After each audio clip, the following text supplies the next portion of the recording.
card fighters from around the world. Welcome back to my channel, and today we're going to be diving straight into Dragonic Kaiser Vermillion, The Blood, as promised in my previous video, which was admittedly a few months ago, because maintaining this channel with everything else is something I just don't seem to be able to do very well. My bad. It's on me. So yeah, let's just jump straight in and see why this deck is a lot of fun. Chose the Eradicator starter because I have a thing for Eradicators, so yeah, don't judge. And then of course our main grade 3 is the Blood. His skill is pretty neat. His first skill is counterblast 1, put a card from your hand into its soul, and it gets 5k and drive +1. That's any card. If you happen to put the original Vermillion into the soul from hand, he also gains 10,000 and a critical. So if you put that Vermillion in, he gets 15,000 power, 1 critical and 1 drive, making him a 27k base triple just by himself, which is really cool. And his second skill down here, which is the once only skill, you're only going to use this once a game, is Act Vanguard. Soul Blast 1 card with Kaiser, that's himself, that's this one. There's other Kaisers available if you go premium. You get rid of all the Kaisers in your soul, as many as you want. He gets drive +1 for each one removed. And at the end of the turn, you take a damage for each one removed. So you can get him up to, 6, 7, 8, possibly even 9. If it works well, you can get 6 Kaisers out of the soul plus his triple drive skill. So you can get up to 9, potentially even 10. So you can have a really strong turn, hit them with, like 9, 10 drive checks, but you're going to die at the end of turn. Because even if you have 4 heals left in your deck, there's no way you're surviving that. So he's really fun, he's really powerhouse when you get him going, but he does basically lose the game if you don't win that turn that you use his skill. So hence why he's not competitive. And then we go back to Dragonic Kaiser Vermillion. Everyone knows what he does. You counterblast 2, you get 5k and a crit, or you trade the crit for a front row attack if your opponent has rear guards. So, yeah. But you need him to maximize on the Blood, so. Then we got 2 copies of Black Arrow Dragon. He's my favourite support grade 3 Narukami for V, because he's a 17k base on excels of his own skill, not counting the excel, and your opponent's autos don't activate when he attacks, so you can stack your triggers on this, give it a crit or 2 or something, and your opponent can't null, and if it's in premium, they can't G-guard, well, they can't use G-guard skills, so he's just really good to have on the rear guard once you get excels up and running. Then we run 4 copies of Spark Arrow Dragon. This is so crucial to making this thing awesome. And he also, when paired with him, allows you to get the proper ride into the Blood. It is so good. So what his skill does is, if you have a Kaiser Vanguard, which you will, you won't ride anything that's not a Kaiser, you can Soul Blast 1 and retire himself. Bye-bye. Search your deck for a Kaiser, ride it as stand, and for that turn, For that turn, when your opponent's rear guard would be retired, bind it instead. But you can only do it once per turn, otherwise it'd be too broken. So, if you misride into Vermillion, you can correct into the Blood. You've got a second excel, and when you use the Blood skill, you're attacking their front row and binding anything that happens to come up. So, very nice. So definite 4 in this deck because it helps. Then I run 3 copies of Spark Raised Dragon. When you ride him on Vanguard, he gets 5k guaranteed, and you look at the top 5 cards of your deck and reveal up to 1 card with Eradicator, put it in your hand, and if you did, you discard something.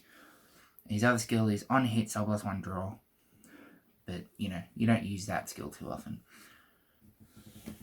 Then I run 2 copies of Chow Owl because, being an Eradicator, you can potentially pull him out with Raised Dragon, And I only use him for his second skill because his second skill is fun. where at the end of the battle your Vanguard attacked. If your opponent's front row has no rear guards, you can counterblast one and stand him, which is really good with him.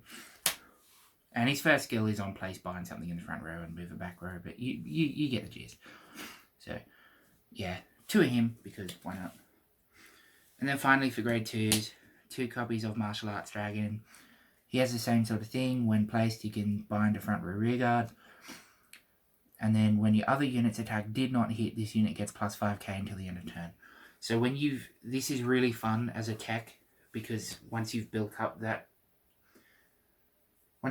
front row and you've got, 4 or 5 units in there, including this guy, you can attack with him last because you know they're probably going to guard at least, say, 2 of them at that point, which means he's just getting power for them guarding. So he's a nice little tech. If you don't want to play him, just play 1 more of each of these. It still rounds out nicely. Under grade 1s, 4 copies of Thunder Valet Dragon, also support for the Kaisers. He's your searcher, so he's on place, look at the top 5 for Dragonic Kaiser Vermillion or Spark Arrow. So he doesn't search the blood, he just searches Vermillion. But that's okay, because you can put him in. You can either search him for a ride if you have no grade 3, or you put him into your hand so you can chuck it into the soul for the extra power on the blood. Spark Arrow, again, allows you to fix things. So that's pretty good. And his second skill is when your Vanguard's attack hits, this unit gets 5k. So against an Excel deck, when you got this guy on and this guy on the board, so good. So yeah, 4 of those, because really good. And around 4 copies of Eradicator Nusku. Probably pronouncing it wrong. Same basic skill as the grade 2. When placed, look at the top 5, but it's Vanguard and Rearguard for an Eradicator. So the whole point with the Eradicator items is not only do you get potentially Chow Owl, but it just allows you to pull a couple of cards out of the deck, thinning it a little for your drive, so you can get more triggers when you proc it. So yeah, that's why I run the Eradicators. It just makes it a little bit easier to get triggers out. If you successfully hit it, awesome. If you don't, it doesn't really harm you in any way. Then around 4 copies of everyone's favorite Rising Phoenix. He's especially good once you get the Spark Arrow Dragon turn, when you start binding stuff. And because you have Martial Arts and Chow Owl in there, you do have a way to bind something on place if you want to call these out from your drop. So for those who don't know, when it's in the drop zone, it has the skill to be called to rearguard with an additional 3k when your opponent's rearguard is bound during your turn. So definitely good to have. Definitely good for. On to triggers. I run 5 draws, 3 PG draws, and 2 normal draws. Drawing is good. Despite the fact that how many cards you go through, just that extra draw does actually come in helpful. I've tried it without draws. I want the draws.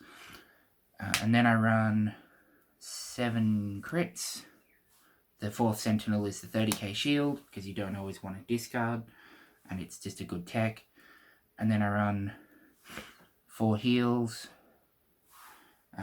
Preferably I'd want to run 4 of these instead of that, because being an Eradicator, you'd pull that out, but 4 heals is 4 heals, so yeah. So that's the main lineup. There are a couple of changes you can make depending on what you prefer. You could remove the Eradicator line if you wanted to, but I personally prefer the Eradicator line because 1, I like Eradicators, and 2, it does help with getting those triggers out. And Excel 2. Excel 2 is basically the go-to for any deck, essentially. Excel 1 is also a good choice if you want to, but since using Excel 2, I just find having that extra draw when you play something is really good. You might top deck that one piece you needed. So definitely Excel 2. I do have a couple of extra V decks, which I will be putting up onto the channel as we go into D. I am currently 1 card short of putting up a D deck, and I don't want to put it up until I have that card. So once I get it, it'll be up there. I won't say which it is yet. I mean, there's not many to choose from, but you know. And I will start getting into D as that progresses. So yeah, I hope you guys enjoyed that. I thank you very much for watching and returning if you've returned to watch the video. Yeah, see you next time. Adios.